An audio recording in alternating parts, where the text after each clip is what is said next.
Hello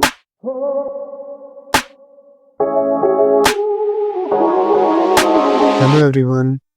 In this video I will tell you how can you write a program to print even numbers from 1 to 20 using while loop. So first you have to declare a variable I where you have to store 2 as the first even number is 2.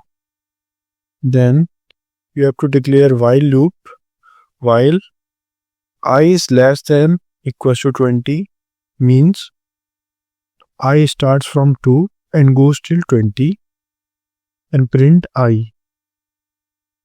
And after printing I, you have to write I equals to I plus 2. So first this while loop will print 2 and then I will be increased by 2 and again this while loop will print 4 and then again I is increased by 2 and then it prints and then again.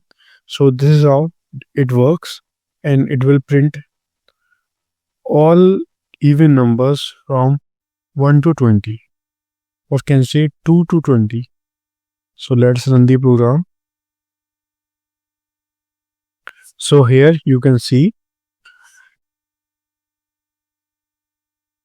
numbers from 2 to 20 which are even. So this is just a simple program to print even numbers from 1 to 20 using while loop. Hope this video is helpful for you. Thanks for watching.